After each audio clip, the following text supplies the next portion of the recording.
Consider the game tree given below. So they are giving us a game tree and they are saying here circle and square represents minimum and maximum nodes. So circle is for minimum and square is for maximum. Square is for maximum.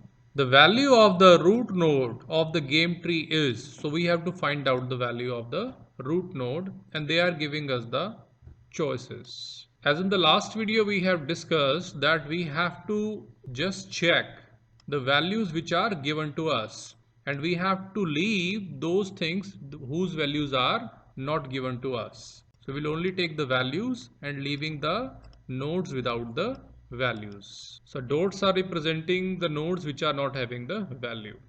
Now the first level they are saying minimum. So we have to find out the minimum in the game tree.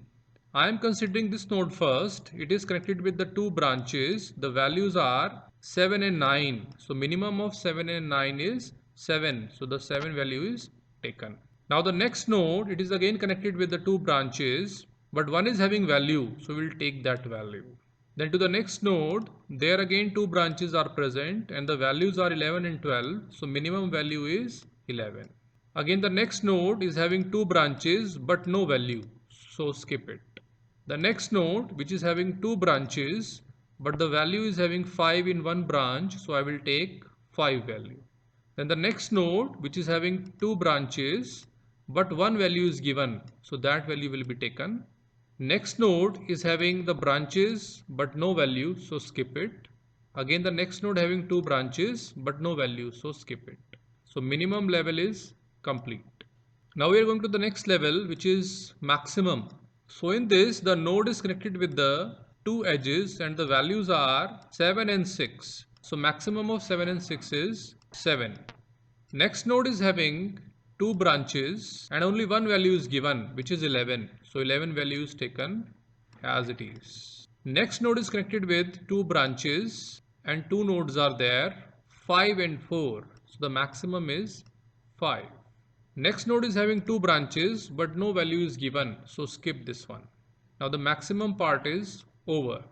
Now the next level is minimum. In this the node is connected with the two branches and the values are 7 and 11 and out of 7 and 11 the minimum is 7. Now the next node is connected with two branches and one value is given which is 5. So 5 value is taken in that node. So minimum level is complete. Now we are going to the next level which is maximum. In that there is one node which is the root node. It is connected with two branches having the value 7 and 5 and the maximum of 7 and 5 is 7. So this value is the value of the root node in the game tree. So the correct answer for this one is 7. So 2 is the correct answer for this question.